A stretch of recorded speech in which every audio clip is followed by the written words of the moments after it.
Սիրելի քաղաքացիներ, ԵԽԽՎ կողմից ընդունված երեկվա անընդունելի բանաձևի հետ կապված ուզեցա այս ձևաչափով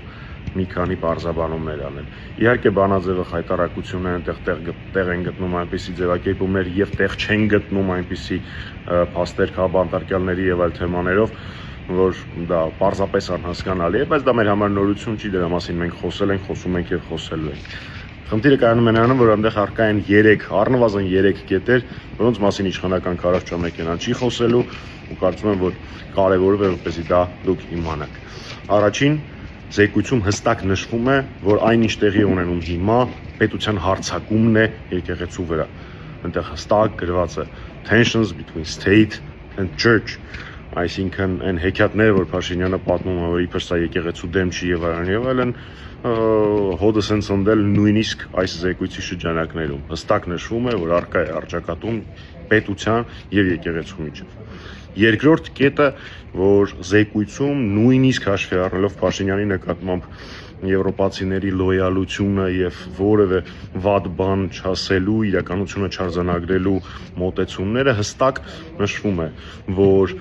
ընտրությունների ժամանակ պիտի բացառվի պետական ռեսուրսի օգտագործումը,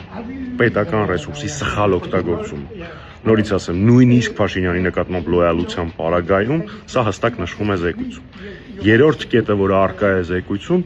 հստակ նշվում է, որ անհրաժեշտ է պաշտպանել ժողովրդավարական ինստիտուտները քաղաքական ազդեցությունից։ Պատկերացնում եք, ինչ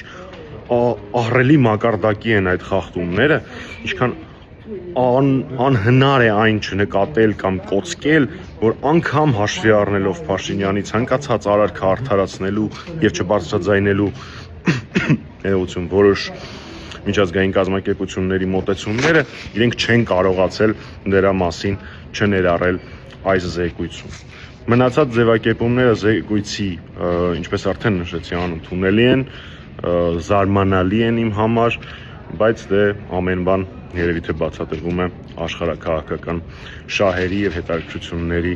տրամաբանության մեջ։ Չեմ կարող շնորհակալություն չհայտնել ԵԽԽՎ-ին անկախ ամեն ինչից եւս մեկ անգամ հայ ռազմագերիների հարցը զեկույցում ներառելու եւ Ադրբեջանից իրենց վերադարձը պահանջելու համար։ Շնորհակալություն։